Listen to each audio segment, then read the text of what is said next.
আসসালামু আলাইকুম ওয়া রাহমাতুল্লাহি ওয়া বারাকাতুহু। আলহামদুলিল্লাহি নাহমাদুহু ওয়া নাস্তাঈনুহু ওয়া নাস্তাগফিরুহু ওয়া নাউযু বিল্লাহি মিন শুরুরি আনফুসিনা ওয়া মিন সাইয়্যাতি আ'মালিনা মান ইয়াহদিহিল্লাহু ফালা মুদিল্লা লাহু ওয়া মান ইউদ্লিলহু ফালা হাদিয়া লাহু।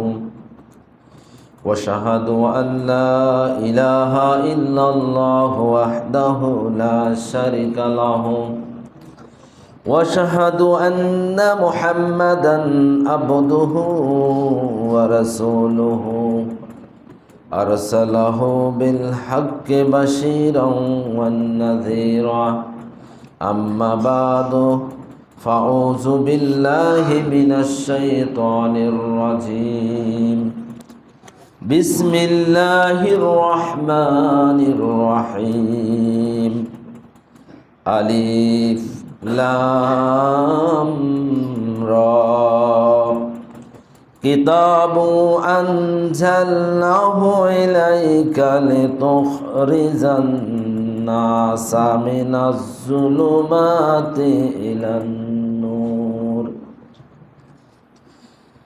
من الظلمات إلى النور بإذن ربهم إلى صراط العزيز الحميد صدق الله العظيم وصدق الله المولانا الكريم মহান রব্বুল আলামিনের দরবারে শুকরিয়া আদায় করছি যে রব্বুল আলামিন আমাদেরকে পবিত্র জুমার দিনে দুনিয়ার সমস্ত কাজ থেকে ফারেক করে এই মসজিদে এসে 2 রাকাত ফরজ আজকের জুমার খুতবা শোনার জন্য যে রব্বুল আলামিন মেহেরবানি করে করুণা করে আমাদেরকে সুস্থ রেখে এই মসজিদ পর্যন্ত আসার তৌফিক দিয়েছেন, আমরা আসতে পেরেছি। শুরুতেই সেই রবের দরবারে শুকরিয়া আদায় করি, সবাই বলে আলহামদুলিল্লাহ। দরুদ ও সালাম করছি আমাদের প্রিয় নবী, প্রিয় নেতা, আমাদের প্রিয় ব্যক্তিত্ব, সারা দুনিয়ার সবচেয়ে সর্বশ্রেষ্ঠ মহামানব, আমরা সেই মহান রাসূলের প্রতি দরুদ পড়ি, সবাই বলি সাল্লাল্লাহু আলাইহি ওয়াসাল্লাম। আমি আপনাদের সামনে সূরা ইব্রাহিমের একটা আয়াত তেলাওয়াত করেছি, মহাগ্রন্থ আল কোরআনুল কারীমের 14 নম্বর সূরা। ভূমিকায় যে কথাটি বলতে চাচ্ছি, পৃথিবীতে আমরা যা কিছু দেখতেছি, পৃথিবীকে যে সুন্দরভাবে সাজানো হয়েছে, এই পৃথিবীর মধ্যে আর অন্য কিছুই নেই। এই পৃথিবীর মধ্যে সব কিছু কিন্তু মাটি, সব কিছু কি মাটি। এবং পৃথিবীর মধ্যে এবং পৃথিবীর বাইরে যা কিছু আছে, এর একমাত্র মালিক, সৃষ্টিকর্তা, কর্তৃত্ব একমাত্র তারই, যিনি এই পৃথিবী সহ সারা ভূমণ্ডল তৈরি করেছেন।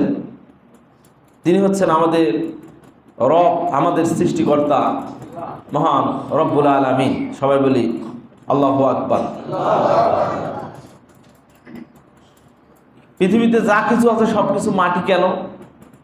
আমরা যদি লক্ষ্য করি যে পৃথিবীতে যা কিছু অবস্থান করতেছে সব মাটি থেকেই তৈরি। কি বলেন, ঠিক কিনা? এখন আপনি বলতে পারেন যে মাটি থেকে গাছপালা, তরুলতা, ঘাস, খাদ্য এগুলো তৈরি হয়, এগুলো দেখতেছি, কিন্তু কঠিন শক্তিশালী জিনিসগুলো কিভাবে মাটি হতে পারে? সম্মানিত উপস্থিতি, আমরা যে লোহা, যে এসএস, যে স্বর্ণ, যা কিছুই ব্যবহার করতেছি না কেন, সব কিন্তু মাটি। সব কোথায় পাওয়া যায়? মাটির নিচে পাওয়া যায়। এটা হচ্ছে খনিজ সম্পদ। লোহার খনি আছে না নাই? লোহা কি তৈরি করা যায়? স্বর্ণের কি আছে? স্বর্ণের খনি আছে। সমস্ত কিছু, তেল, পেট্রোল, ডিজেল, যা কিছু পৃথিবীতে অবস্থান করতেছে সব কিছু কিন্তু মাটি থেকে। এজন্য আমরা যে আশরাফুল মাখলুকাত, আমরাও কিন্তু মাটি থেকে তৈরি হয়েছি। কি বলেন, আমরা মাটি থেকে তৈরি হইনি? এজন্যই আল্লাহ রাব্বুল আলামিন পবিত্র কোরআনে বলেছেন, মিনহা খালাকনাকুম ওয়া ফিহা নুইদুকুম ওয়া মিনহা নুখরিজুকুম তারাতান উখরা। এটা আমরা মূলত মানুষকে যখন কবরস্থ করি মাটি দেই তখন আমরা এই দোয়াটা করি। এই দোয়াটার অর্থ হচ্ছে আল্লাহ বলছেন যে এই মাটি থেকেই তোমাকে তৈরি করা হয়েছে, এই মাটিতেই তোমাকে রাখা হচ্ছে, আবার এই মাটি থেকেই তোমাকে আবার কি করা হবে। অর্থাৎ মাটি, আমরা মাটির সাথে আমাদের সম্পর্ক, মাটি ছাড়া অন্য কিছুই কিন্তু নাই।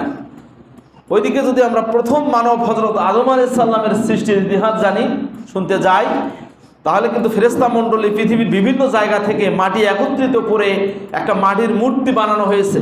এই মাটির মূর্তি বানানোর পর, সুন্দর একটা মূর্তি বানানোর পর আল্লাহ রাব্বুল আলামিন সেখানে ফু দিয়ে তার ভিতর রূহ তৈরি করে দেওয়া হল, আদম আলাইহিস সালামকে একদম তৈরি একটা মানুষ তৈরি করে দিলেন। এটাও হচ্ছে মাটি থেকে, কি বলেন ঠিক কিনা? যেহেতু আমাদের আদি পিতা সর্বপ্রথম মানুষ মাটি, আমরা সবাই কিন্তু মাটি। এজন্য মানুষের শরীর যত সুন্দরে হোক আর যত কালো হোক আর যত ফর্সা হোক, আপনি এই শরীরটা একটু এরকম করে দেখবেন, দেখবেন যে মাটি বের হচ্ছে, বের হয় না? এরকম করে আশ্রিলে দেখবেন যে নিচে কি বের হচ্ছে, মাটি বের হচ্ছে। এজন্যই মাটি হচ্ছে সবচেয়ে গুরুত্বপূর্ণ জিনিস আল্লাহ রাব্বুল আলামিন। আর দ্বিতীয় গুরুত্বপূর্ণ জিনিস হচ্ছে আমাদের জন্য নিয়ামত স্বরূপ গুরুত্বপূর্ণ জিনিস হচ্ছে মহাগ্রন্থ আল কোরআনুল কারীম। বলেন সুবহানাল্লাহ। পৃথিবীতে এমন কোনো বিষয় নাই যে বিষয়টা আল কোরআনুল কারীমের মধ্যে নাই। এজন্য আল্লাহ রাব্বুল আলামিন পবিত্র কোরআনুল কারীমে সূরা ইব্রাহিমে বলছেন, আলিফ লাম রা কিতাবু আনজালনাহু ইলাইকা লিতুখরিজান নাস মিনাজ যুলুমাতি ইলান নূরি বিইজনি রাব্বিহিম ইলা সিরাতিল আজিজিল হামিদ। আলিফ লাম র, মহাগ্রন্থ আল কোরআনুল কারীমে অনেকগুলো জায়গায়, অনেকগুলো সূরা শুরুতেই এই কি কথা, এই কথাগুলো, এই আয়াতগুলো, যেমন আপনার সূরা বাকারার শুরুতে আলিফ লাম মিম নুন সিন, ইয়াসিনের শুরুতে ইয়াসিন, এই শব্দগুলো অর্থ করা সম্ভব নয়, এটা আল্লাহ ভালো জানেন।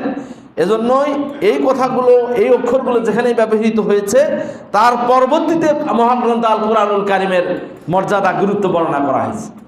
আলিফ লাম মিম, তারপরে বলা হয়েছে জালিকাল কিতাবুল লা রাইবা ফিহি ইয়াসিন আল কুরআনুল হাকিম। যেখানে এই মানে শব্দগুলো, হরফে মুকাদ্দাসগুলো ব্যবহার করা হয়েছে, পরক্ষণেই সেখানেই কোরআনের বর্ণনা করা হয়েছে। আপনি একটু খোঁজ করে দেখবেন। আল্লাহ রাব্বুল আলামিন এখানে বলছেন আলিফ লাম র কিতাবু আনজালনাহু ইলাইকা লিতুখরিজান নাস মিনাজ যুলুমাতি ইলান নূর। এই কিতাব তোমার প্রতি অবতীর্ণ করেছি যাতে তুমি মানব জাতিকে এদের প্রতিপালকের নির্দেশ কর্মে বের করে আনতে পারো অন্ধকার থেকে আলোর দিকে। বলেন সুবহানাল্লাহ। আল্লাহ রাব্বুল আলামিন তার রাসূলের উপর এই কিতাব নাজিল করেছেন। এই কিতাব নাজিলের প্রধান লক্ষ্য এবং উদ্দেশ্য হচ্ছে গোটা মানব জাতিকে প্রতিপালকের নির্দেশ কর্মে বের করে আনতে হবে অন্ধকারের দিক থেকে আলোর দিকে। তাহলে অন্ধকার থেকে আলোর পথে আনার একমাত্র কিতাব হচ্ছে আল কোরআনুল কারীম। এজন্যই তিনি বলছেন যে কিতাব এজন্য নাজিল করা হয়েছে যে দুনিয়ার সমস্ত মানব জাতিকে, এখানে শুধু ইমানদার মুসলমান অন্য কোনো ধর্মকে নির্দিষ্ট করে বলা হয় নাই, এখানে দুনিয়ার সমস্ত মানুষের জন্য এই কিতাবটা উন্মুক্ত। যদি কেউ ওই কিতাবের সংস্পর্শে আসে তাহলে ওই লোকটা অন্ধকার থেকে, ওই জাতি অন্ধকার থেকে, ওই দেশ অন্ধকার থেকে কোথায় চলে আসবে? আলোর দিকে চলে আসবে। আমরা অন্ধকার থেকে আলোর দিকে আসতে চাই, অন্য কোনোভাবে, অন্য কোনো মত, অন্য কোনো উপায়ে অন্ধকার থেকে আলোর দিকে আসা সম্ভব নয়। সারা পৃথিবীতে আজকে অন্ধকারে নিমজ্জিত, কি বলেন ঠিক কিনা? অশান্তি, অশান্তি, মানুষ মানুষের সাথে সুসম্পর্ক নাই, মানুষ মানুষের মধ্যে ভালোবাসা নাই। দেশে, প্রত্যেকটা দেশে আজকে অশান্তি বিরাজ করছে। প্রত্যেকটা মানুষ তার স্বার্থ নিয়ে সবসময় স্বার্থবাদী করতেছে। প্রত্যেকটা দায়িত্বশীল তার দায়িত্ব অবহেলা করে আজকে মানুষকে বিপদে ফেলতেছে। প্রত্যেকটা জায়গা থেকে আজকে মানুষ ব্যতিক্রম ধর্মী হয়ে যাচ্ছে, তার দায়িত্ববোধ হয়ে যাচ্ছে এবং পৃথিবী অন্ধকারের মধ্যে নিমজ্জিত হয়ে যাচ্ছে। অন্ধকার মানে সূর্য ডুবে যাবে আর সূর্য উঠবে না, অন্ধকার হবে, এটার নাম অন্ধকার নয়। অন্ধকার মানে যেখানে ন্যায় প্রতিষ্ঠিত নাই, এটার নামই হচ্ছে অন্ধকার। যেখানে সঠিক বিচার নাই, এটার নামই হচ্ছে অন্ধকার। যেখানে যা ইচ্ছে মানুষ তাই করতেছে, এটার নামই হচ্ছে অন্ধকার। আইয়ামে জাহিলিয়াতের ব্যাখ্যা হচ্ছে এরকম, আইয়ামে জাহিলিয়াত যুগের ব্যাখ্যা হচ্ছে এরকম যে এত মানুষগুলো এত বর্বর অসভ্য ছিল, সেখানে কোনো সামাজিকতা ছিল না, মানুষের ন্যায্য অধিকার ছিল না, কথা বলার অধিকার ছিল না, মানুষের যে ইচ্ছে মতে কাজ করবে এটা ছিল না, ইচ্ছে মতে ব্যবসা বাণিজ্য করবে এটা পারত না। এজন্যই নারীর সতীত্ব ছিল না, অর্থনীতির আপনার হেফাজত ছিল না, আপনার কি বলে যার ইচ্ছা সে সেইভাবে চলতে পারতো না। এই জন্য এটাকে জাহিলিয়াতের যুগ বলা হয়। আর অন্ধকার বলা হয় এটাকে মানুষ স্বাভাবিকভাবে যেখানে চলাফেরা করতে পারে না, মানুষ স্বাভাবিকভাবে যেখানে তার আইন প্রয়োগ করতে পারে না, মানুষ স্বাভাবিকভাবে যেখানে ন্যায্য অধিকার পায় না, এটার নামই হচ্ছে অন্ধকার। আজকে সারা পৃথিবী অন্ধকারের মধ্যে আছে না আলোর মধ্যে আছে? অন্ধকারের মধ্যে আছে। এই জন্য আল্লাহ বলছেন এই অন্ধকার থেকে বের হওয়ার জন্য মহাগ্রন্থ আল কোরআনুল কারীম আমি নাজিল করেছি। তোমরা যদি অন্ধকার থেকে আলোর দিকে বেরিয়ে আসতে চাও তাহলে জীবনের প্রত্যেকটা জায়গায় আল কোরআনুল কারীম সেট করে দাও, তৈরি করে দাও। তাহলে আর কোথাও পৃথিবীর কোনো জায়গায় 1 ইঞ্চি জায়গায় অন্ধকার থাকবে না। এটা আল্লাহ রাব্বুল আলামিন আজকে শুধু এই কথাটা নতুন করে বলা হয় নাই। 1400 বছর আগে, 14 থেকে 1500 বছর আগে মুহাম্মদ সাল্লাল্লাহু আলাইহি সাল্লামের উপরে কোরআনুল কারীম যখন নাজিল হয়েছে, তখন কিন্তু দুনিয়া কোনোদিন আপনার অসভ্য ছিল না, বর্বরতাই ছিল, অসভ্য ছিল, মানুষ একদম অন্ধকারের মধ্যে ছিল। ঠিক সেই সময়ে এই কোরআনুল কারীম এই আয়াতটি নাজিল হয়েছে। কিন্তু বাস্তবে যখন রাসূল সাল্লাল্লাহু আলাইহি সাল্লাম তার দীর্ঘ 23 বছর জিন্দেগিটা তার কোরআনের রাষ্ট্র প্রতিষ্ঠা করার পর, যখন কোরআনের রাষ্ট্র পূর্ণাঙ্গভাবে প্রতিষ্ঠিত হয়ে গেল, আল্লাহ রাব্বুল আলামিনের এই কথাটা, এই কোরআনের আয়াতটা হুবহুভাবে সমাজে কি হয়ে গেল? পরিপূর্ণ হয়ে গেল। আল্লাহ বলছেন দুনিয়ার মধ্যে সবচেয়ে উত্তম যুগ হচ্ছে আমার যুগ এবং আমার সাহাবায়ে কেরামের যুগ। আল্লাহ রাসূল ইসলামী রাষ্ট্র তৈরি করলেন যে রাষ্ট্রে কোরআন দিয়ে প্রত্যেকটা বিধান, প্রত্যেকটা নিয়ম চালু ছিল। সেখানে চুরি ছিল না, ডাকাতি ছিল না, জেনা ছিল না, ব্যভিচার ছিল না, রাহাজানি ছিল না। একদম একটা সুন্দর সোনালী যুগ ছিল। আর আল্লাহ রাব্বুল আলামিন এই কোরআনের আয়াতটা যে নাজিল করেছেন, মানুষ যদি কোরআন মেনে নেয় তাহলে অন্ধকার থেকে আলোর দিকে চলে আসবে, অন্ধকার থেকে বের হয়ে মানুষ আলো পাবে। আর সেই বাস্তব হচ্ছে এটাই। তাহলে কোরআন নাজিল হয়েছিল তখন এই কোরআনের আয়াত যখন নাজিল হয়েছিল তখন কিন্তু এটা বাস্তব ছিল না। কোরআন নাজিল হওয়ার সময় এটা বাস্তব ছিল না। রাসূল সাল্লাল্লাহু আলাইহি সাল্লাম 23 বছর জিন্দেগিতে কোরআনের খেদমত করে, কোরআনের আইন প্রতিষ্ঠা করে এই আয়াতটা বাস্তবিত করেছিলেন। কি বলেন, ঠিক কিনা? 4 খোলাফায়ে রাশিদিনের সময় এটা ছিল। ইয়াজিদ যখন ক্ষমতা দখল করলো তখন থেকেই ইসলামী রাষ্ট্র কি হয়ে গেল? দুর্বৃত্ত হয়ে গেল। এবং আল্লাহ রাব্বুল আলামিন এই কিয়ামত পর্যন্ত এই কোরআনকে রাখবেন, কিয়ামত পর্যন্ত দুনিয়া থাকবে। এই কিয়ামত পর্যন্ত কোনো জাতি, কোনো গোষ্ঠী, কোনো দল, কোনো লোক, কোনো এলাকায় যদি অন্ধকার থেকে আলোর দিকে বেরিয়ে আসতে চায় তাহলে কোরআনের বিকল্প আর কিছুই।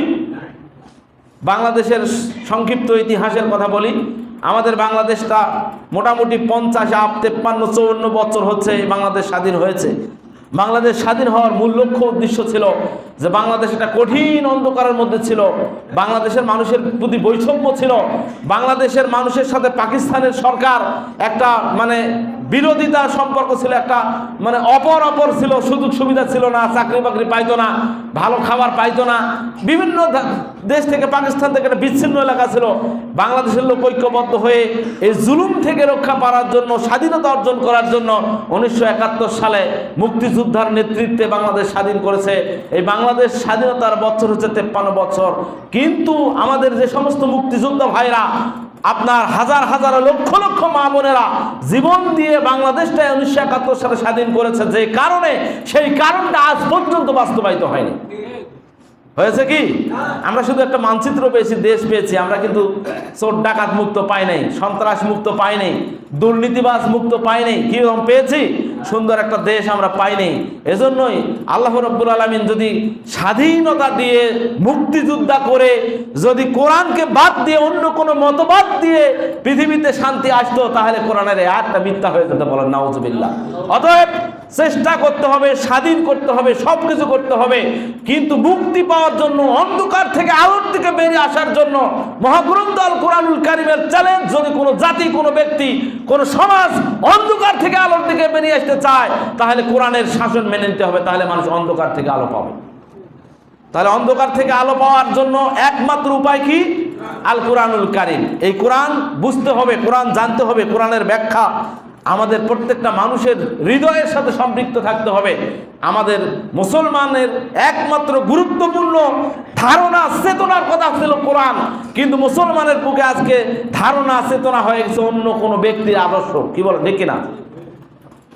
এবং আমাদের আদর্শ হওয়া উচিত ছিল হযরত মুহাম্মদ মুস্তাফা সাল্লাল্লাহু আলাইহি সাল্লামের আদর্শ, যার ব্যাপারে মহান রব্বুল আলামিন পবিত্র কোরআনে কয়েক জায়গায় তার ব্যাপারে সার্টিফাই করেছেন। পৃথিবীর কোনো মানুষের ব্যাপারে এত বড় সার্টিফাই তিনি করেন নাই। কি বলেন ঠিক কিনা? লক্ষ লক্ষ নবী রাসূল এসেছিলেন, কিন্তু মুহাম্মদ সাল্লাল্লাহু আলাইহি সাল্লামকে যে সার্টিফাই দিয়েছেন, যে চরিত্রের গ্যারান্টি দিয়েছেন, আদর্শের গ্যারান্টি দিয়েছেন, রাহমাতুল লিল আলামিন হিসেবে যে নাকি উপাধি দিয়েছেন, পৃথিবীর কোনো মানুষকে এই উপাধিগুলো আল্লাহ রাব্বুল আলামিন দেন নাই। তাহলে আমাদের একমাত্র জীবন বিধান হবে আল কোরআন, আর আমাদের একমাত্র আদর্শ হবে আল্লাহ রাসূল সাল্লাল্লাহু আলাইহি সাল্লাম। যদি আমরা মানতে পারি, এই অনুযায়ী যদি লাগাতে পারি, তাহলে আমরা অন্ধকারের মধ্যে যা আছি অন্ধকার থেকে আলোর দিকে বের হয়ে আসবো। সম্মানিত উপস্থিতি, আল্লাহ রাব্বুল আলামিন এই কোরআনুল কারিমে আমাদেরকে যে নির্দেশ দিয়েছেন, সেই নির্দেশ অনুযায়ী জীবনযাপন করার জন্য যদি আমরা ঐক্যবদ্ধ হই, কাজ করি, তাহলে আল কোরআনুল কারিম অনুযায়ী যদি সমাজ চালাতে পারি, পার্লামেন্ট চালাতে পারি, দেশ চালাতে পারি, জাতি চালাতে পারি, তাহলে এই অসভ্য লোকগুলো সভ্য হয়ে যাবে। এ ব্যাপারে কোনো সন্দেহ নাই। এ ব্যাপারে কোনো সন্দেহ আছে? কোরআনের একটা আইন শুধু বাস্তবায়িত হবে। চোরের ব্যাপারে কোরআনে আইন আছে না নাই? জেনার ব্যাপারে আইন আছে না নাই? দুর্নীতি করলে তার আইন আছে না নাই? আছে। এই আইন কি বর্তমান বাংলাদেশে আছে? দুর্নীতির বিপক্ষে আমরা কত আইন করতেছি, কিভাবে কি করতেছি, তারপরও দুর্নীতি থেকে এই বাংলাদেশ কি হচ্ছে না? দুর্নীতি থেকে বাংলাদেশ কি হচ্ছে না? মুক্তি হচ্ছে না। আর দুর্নীতি থেকে মুক্তি হওয়ার জন্য একমাত্র যেটা নিয়ম, যেটা বিষয়, এই নিয়ম এবং বিষয় আমরা ভুলে গিয়েছি। তার কারণ দুর্নীতি মুক্তির জন্য একমাত্র আইন হচ্ছে আল কোরআনুল কারীম। আজকে কোরআনের আইন দিয়ে যদি জেনার বিচার করা হতো, বাংলাদেশে 2-1টা জেনার বিচার করলে বাংলাদেশ থেকে জেনা বিদায় কি হয়ে যেত? বিদায় হয়ে যেত। আজকে কোরআন দিয়ে যদি একটা আপনার কি বলে চোরের বিচার করা হতো, তাহলে একটা চোরের বিচার করলেই কিন্তু যথেষ্ট হয়ে যেত। তাই বলে এই আপনার কদু চোর বেগুন চোরের বিচার হতো না, আগে বিচার হতো বড় বড় চোরদের। কি বলেন ঠিক কিনা? যারা হাজার হাজার কোটি কোটি টাকা কলমের খোঁজায় মেরে দিত, তাদের আগে বিচার হতো। বাংলাদেশের সর্বশ্রেষ্ঠ মিনিস্টারের একটা মিনিস্টারের বিচার হলে পাতি চোরেরা, কদু চোর আর বেগুন চোরেরা এমনি ভালো হয়ে যেত। এজন্য আল কোরআনুল কারীম বলেছেন, পবিত্র কোরআনুল কারীমে আল্লাহ রাব্বুল আলামিন বলছেন, মানুষকে অন্ধকার থেকে আপনার আলোর দিকে বের হয়ে আসার জন্য একমাত্র নির্ভরযোগ্য কিতাব হচ্ছে আল কোরআনুল কারীম। আর মানুষ যদি কোরআনের পক্ষে আসে, তাহলে মানুষ অন্ধকার থেকে আলোর দিকে চলে আসবে। বলেন সুবহানাল্লাহ। এজন্য আমাদেরকে অন্ধকার থেকে আলোর দিকে আসতে হবে। আমার আলোচনার বিষয়, আমি যে আয়াতটি তেলাওয়াত করেছি, এর পাশাপাশি আমি আপনাদের সামনে যে বিষয়টা অ্যাড করতে চাই, আপনারা জানেন আগামী 2 ডিসেম্বর মদিনানগর জামে মসজিদের পক্ষ থেকে প্রত্যেক বছরের ন্যায় আমরা এবারও তাফসির মাহফিল করতেছি। এই তাফসির মাহফিলের সার্বিক প্রস্তুতি আমরা নিব। এই উপলক্ষে তাফসির মাহফিলের সার্বত্রিক সর্বাত্মক সহযোগিতার জন্য আপনাদের সহযোগিতা প্রতিবারে যেভাবে করে থাকেন, এবারেও করবেন ইনশাআল্লাহ। আমিনুল ভাই সামনে আসেন। তাহলে আমরা যদি চেষ্টা করি, আমরা আমাদের প্রত্যেক বছরের ন্যায় সুন্দরভাবে যেভাবে তাফসির মাহফিলটা করি, এবার আমরা করব। আমরা প্রত্যেকবারে আমাদের বৈশিষ্ট্য হচ্ছে এই তাফসির মাহফিল বাস্তবায়ন করার জন্য আমরা কোনো জায়গায়, কোনো হাটে, কোনো গ্রামে অন্যভাবে কালেকশন করি না। আমরা আমাদের পকেটের টাকা দিয়ে আমরা তাফসির মাহফিল পরিচালনা করি। এজন্য আপনাদের সর্বাত্মক সহযোগিতা। মহাগ্রন্থ আল কোরআনুল কারীম হচ্ছে একটা মুজিজা, আল্লাহর পক্ষ থেকে একটা গুরুত্বপূর্ণ মেসেজ আমাদের মধ্যে। এটা হচ্ছে রহমত, এটা হচ্ছে আমাদের জন্য বরকত, এটা হচ্ছে আমাদের জন্য একদম গুরুত্বপূর্ণ একটি বিষয়, যে বিষয়ে বাস্তবায়নের জন্য, যে বিষয়ে কোরআনুল কারীমের তাফসিরের জন্য যদি আমরা টাকা ব্যয় করি, তাহলে এই টাকা অবশ্যই আল্লাহ রাব্বুল আলামিন আমাদের কি করবে না, বিফলে নষ্ট করবেন না। এটা নিঃসন্দেহে। আমরা একটু মনটা নরম করব। প্রত্যেকবারে যেভাবে দেই, প্রত্যেক বছরে যত দিন যাচ্ছে ততই কিন্তু প্রত্যেক জিনিসের দাম বাড়তেছে। আমাদের মানে সব কিছু আপনার ক্রয় ক্ষমতার বাইরে চলে যাচ্ছে। এজন্য সব কিছু ম্যানেজমেন্ট করতে টাকা পয়সা বেশি লাগতেছে। আপনারা একটু দয়া করে এই বিষয়টাকে খেয়াল রাখবেন। এবং আমরা নামাজের পরে আমাদের ছেলেপেলেরা আপনাদের কাছ থেকে ওয়াদা নিবে। আসলে মসজিদে আমরা যারা উপস্থিত হয়েছি, সবাই যদি এখানে ওয়াদাবদ্ধ হই, তাহলে বাড়ি বাড়ি যাওয়াচ্ছে মসজিদে ওয়াদাবদ্ধ হলে আমরা দিতেও সুবিধা হবে, এটা আমাদের আদায় করতেও সুবিধা হবে। আমি ইমাম হিসেবে অনুরোধ করব, কমপক্ষে 1000 টাকার নিচে কেউ দিবেন না। আমরা একটু চিন্তা করে দেখেন, 1 কেজি গরুর গোস্ত কিনতে গেলেও কিন্তু 700-800 টাকা লাগে। আমরা প্রতি বছরে একটা তাফসীর মাহফিল করি, এবং সবচেয়ে আরও যারা বেশি দিবেন 4000, 5000, 10,000, 20,000 যারা দিবেন, এরকম মানসিকতা করবেন, যে কোনো লক্ষ্য উদ্দেশ্য নিয়ে নিয়ত করবেন, আল্লাহ ইনশাআল্লাহ আপনাদের নিয়তকে কী করে দেবে, পরিপূর্ণ করে দেবে। এজন্যই আমরা এ বিষয়ে খেয়াল করব, যে যাতে করে যেন আমরা কেউ এটা থেকে বঞ্চিত না হই। আমার আলোচনার বিষয় আমি আপনাদের সামনে করেছিলাম মহাগ্রন্থ আল কুরআনুল কারীমের সূরা ইব্রাহিমের 1 নম্বর আয়াত তেলাওয়াত করেছি। আল্লাহ রাব্বুল আলামিন যেন আমাদেরকে এই আয়াতের আলোকে আমাদের বাস্তব জীবনে প্রতিফলিত হওয়ার তৌফিক দান করেন। আমরা সবাই বলি আল্লাহুম্মা আমিন। এবং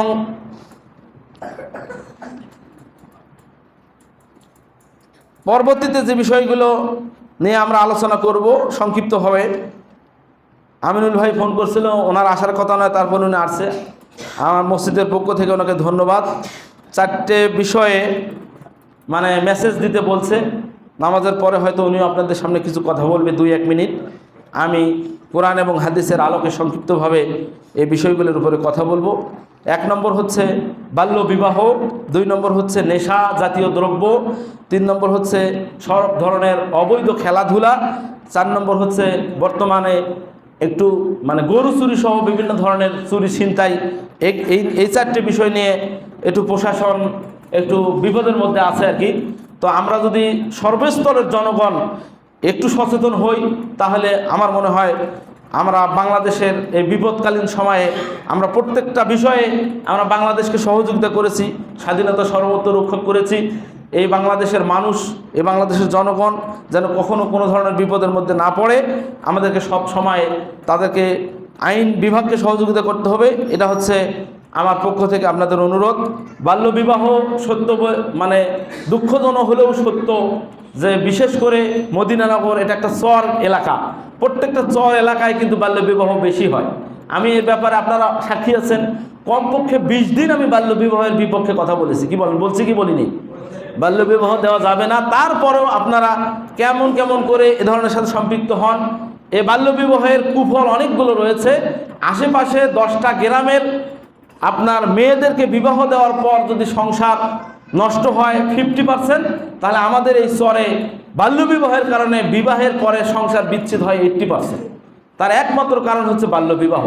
বাল্যবিবাহ সংসার বিচ্ছেদের একমাত্র কারণ, মানে অনেকগুলো কারণের মধ্যে সবচেয়ে গুরুত্বপূর্ণ কারণ হচ্ছে বাল্যবিবাহ। বাল্যবিবাহ কারণে আমরা একটা মেয়েকে, একটা মাকে সর্বনাশ করতেছি, এবং আর একটা সংসার না বোঝার পরে তাকে সংসারের দায়িত্ব দিচ্ছে, এটা আর একটা যন্ত্রণা হয়ে যাচ্ছে। এজন্য কমপক্ষে আমি মনে করব ইন্টারমিডিয়েট ভর্তি হওয়ার আগে, মেট্রিক পাস করার আগে কোনো মেয়েকে বিয়ে দিবেন না। 18-20 বছরের আগে কোনো মেয়েকে বিয়ে দিবেন না। তাতে করে কিন্তু কোনো সমস্যা হবে না, যদি আমরা এটাকে আমাদের পারিবারিকভাবে যদি আমরা আমাদের ছেলে মেয়েদেরকে শাসনের আওতায় নিয়ে আসতে পারি। পারিবারিকভাবে শাসনের আওতায় নিয়ে আসতে হবে, এটা কোরআনের পুরোপুরি নির্দেশ। আল্লাহ বলছেন তুমি জাহান্নাম থেকে বাঁচো, তোমার পরিবারকে জাহান্নাম থেকে বাঁচাও।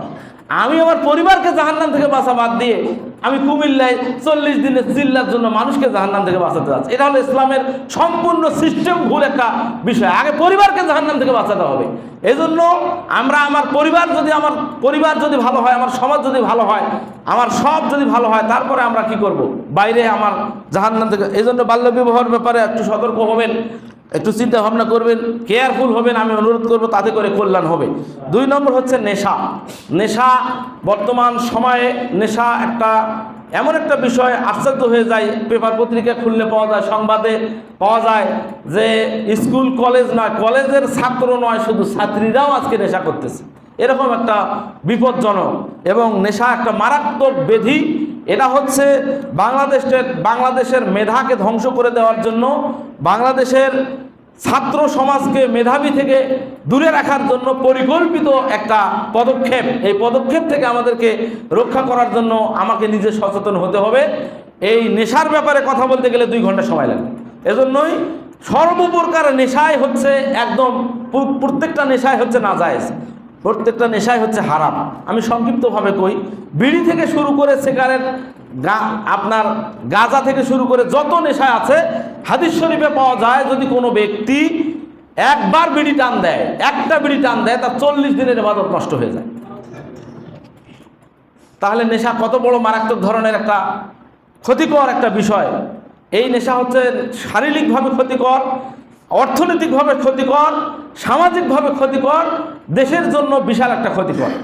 অনেক ছাত্র আজকে নেশা করে তাদেরকে শেষ করে দিচ্ছে। এই ছাত্ররা আগামী দিন বাংলাদেশের একটা কর্ণধর হতে পারত, বাংলাদেশের যে কোনো দায়িত্ব পালন করতে পারত, কিন্তু নেশা করার কারণে তার মেধা নষ্ট হয়ে যাচ্ছে, তার পাগল হয়ে যাচ্ছে, তার অস্তিত্ব হারিয়ে ফেলছে, তার যৌবন জীবন সব কিছু তছনছ হয়ে যাচ্ছে। এটা সমাজের জন্য একটা বোঝা। সবচেয়ে বেশি বোঝা হচ্ছে ওই পরিবারের অভিভাবকের জন্য। কি বলেন, ঠিক কিনা? একটা পরিবারের অভিভাবকের অনেক আছে, এই সমাজেও দুই একটা আছে, গাঁজা খাইতে খাইতে মেন্টাল হয়ে গেছে। এখন ওই পরিবারের সমস্ত সম্পদ বিক্রি করেও ওর মেন্টালিটি ভালো করা সম্ভব হচ্ছে না। তাহলে এটা আমাদের জন্য ক্ষতি না উপকার? আর যখনই যেখানে অন্যায় দেখবেন, অন্যায়ের সাথে কোনো সম্পর্ক রাখা যাবে না। অন্যায় মানে এটা হচ্ছে একটা কি ক্যান্সার। অন্যায় মানেই ক্যান্সার। আপনি আজকে আপনার সন্তান নেই, আপনার ছেলে নেই, যাচ্ছে না, খাচ্ছে না, নিষেধ করতেছেন না। আজকে যখন এটা বিভিন্নভাবে প্রস্তাব করবে, আজ হোক কাল হোক, আপনার সন্তান, আপনার নাতি, আপনার ভাসতে এটার মধ্যে আসক্ত হয়ে যাবে, এই ব্যাপারে কোনো সন্দেহ নেই। আর যখন এটা আপনি দেখবেন, তখনই যদি আপনি এটা নষ্ট করে দেন, এটার বীজ ভেঙে দেন, এই অস্তিত্ব, এই আস্থাটা যদি নষ্ট করে দেন, তাহলে 10 বছর পরে এটা থাকবে না। আপনার কোনোভাবে আপনার নেক্সট জেনারেশন এটার সাথে সম্পর্ক থাকবে না। কি বলেন, ঠিক কিনা? আমরা কি চাই যে নেশামুক্ত আমাদের অন্ততপক্ষে আমাদের এই সমাজটা নেশামুক্ত হোক? যদি চাই, তাহলে আপনাদের কাছে যেভাবে যে মেসেজ আছে, আপনারা সহযোগিতা করে, প্রশাসনিক সহযোগিতা নিয়ে আপনারা এই নেশা থেকে জাতিকে, সমাজকে রক্ষা করার জন্য যথাসাধ্য চেষ্টা করবেন। 3 নম্বর হচ্ছে অবৈধভাবে খেলাধুলা। এই খেলাধুলা হচ্ছে চোর ডাকাত তৈরি হওয়ার একটা বাস্তব একটা হচ্ছে প্রতিষ্ঠান। কি বলেন, ঠিক কিনা? একটা মানুষ যখন তার বাপের সম্পদ, নিজের সম্পদ, স্ত্রীর সম্পদ খেলতে খেলতে, আজকে কোনো ইতিহাস আছে যে খেলোয়াড়েরা কোনোদিন জীবনে উন্নতি করেছে? খেলা খেলে কোনোদিন প্রতিষ্ঠিত হয়েছে? হয় নাই।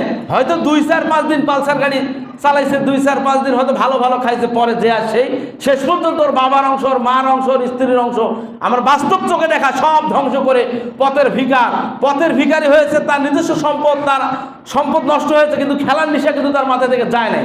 যখন তার খেলার নেশা ভাসে, তখন তার আবার উল্টা পাল্টা চিন্তা ভাবনা করে। এরাই সমস্ত প্রকার চুরি, ডাকাতি, রাহাজানি, রাস্তা মারা সব কাজের সাথে এদের সম্পর্কটা বেশি হয়ে থাকে। কি বলেন, ঠিক কিনা? এজন্যই খেলা একটা গুরুত্বপূর্ণ অপরাধ। এই খেলা যে কোনোভাবে হোক, আমরা ধন্যবাদ জানাই আমাদের সমাজ থেকে, এই সমাজের ছাত্র সমাজের একটা কমিটি গঠন করেছে। কমিটির মাধ্যমে তারা অন্ততপক্ষে অলরেডি এই প্রতিনিয়ত যে এই গ্রামে খেলা বসতো, এই খেলাটা আপাতত বন্ধ হয়েছে। তারা বিভিন্নভাবে হুমকি ধুমকি দিয়েছে খেলা চলার জন্য। তারা আমাদের সাথে চ্যালেঞ্জ করেছে, আমরাও তাদের সাথে চ্যালেঞ্জ করেছি, যে কোনো উপায় হোক আমরা এই খেলা বন্ধ করব। এতে করে সার্বিক সহযোগিতা আমি করব, আমার প্রশাসন আমিনুল ভাই জানাচ্ছে, আমাদের দায়িত্বশীলতা জানাচ্ছে, আমরা যে কোনোভাবে হোক সহযোগিতা করে এই খেলা মুক্ত আমাদের সমাজকে করব ইনশাআল্লাহ। এজন্য কোনোভাবেই যেন খেলার কোনো সম্পৃক্ততা আমাদের সমাজে না থাকে, এজন্য আমাদেরকে লক্ষ্য রাখতে হবে। গরু চুরির কথা না একইভাবে বললাম, একটু সচেতন থাকবেন। নির্বাচিত সরকার না থাকার কারণে আইন শৃঙ্খলা বিভিন্নভাবে বিঘ্ন ঘটতেছে, বা তারা সুযোগ নিচ্ছে। যারা অপরাধী তারা কিন্তু এই সুযোগটা বেশি ব্যবহার করে। প্রত্যেকবারে যখন কোনো নির্ধারিত কোনো কিছু না থাকে, তখন তারা পার পাওয়ার জন্য এরকম সুযোগ নিয়ে, মানে আপাতত এটা স্থায়ী নয়, অস্থায়ীভাবে কিছু মানে অস্বস্তিকর পরিবেশ তৈরি করতেছে। আমরা একটু সজাগ থাকবো, আমরা এই চুরি ডাকাতির ব্যাপারে একটু সচেতন থাকবো, একটু পাহারা দিব প্রয়োজনে, যাতে করে যেন দুর্ঘটনা না হয়। কারণ গ্রাম অঞ্চলের সবচেয়ে গুরুত্বপূর্ণ সম্পদ কিন্তু একটা হচ্ছে গরু। একটা গরুর দাম কমপক্ষে 1 লক্ষ টাকা, 50,000 টাকা, 2 লক্ষ টাকা, 3 লক্ষ, 4 লক্ষ, 5 লক্ষ টাকা পর্যন্ত হয়। এই একটা বাড়ি থেকে একটা গরু যখন চুরি হয়ে যায়, তখন এই পরিবারটা অর্থনৈতিকভাবে কি হয়ে যায়? দুর্বল হয়ে যায়, এবং তার মনের ভিতরে একটু হলেও দুর্বলতা চলে আসে। আমরা চেষ্টা করব সবাই মিলে ঐক্যবদ্ধ হয়ে এই গরু চোর থেকে, বিভিন্ন ধরনের চুরি ছিনতাই থেকে আমরা আমাদের যতটুকু সম্ভব চেষ্টা করব, যাতে করে যেন আমরা এখান থেকে রক্ষা পাই। সম্মানিত উপস্থিতি, আজকের জুমার খুতবায় আল্লাহ রাব্বুল আলামিন আমাদের সবাইকে তৌফিক দান করুন। ওয়া মা তৌফিক ইল্লা বিল্লাহ। আলহামদুলিল্লাহি রাব্বিল আলামিন। আসসালামু আলাইকুম ওয়া রাহমাতুল্লাহি ওয়া বারাকাতুহু।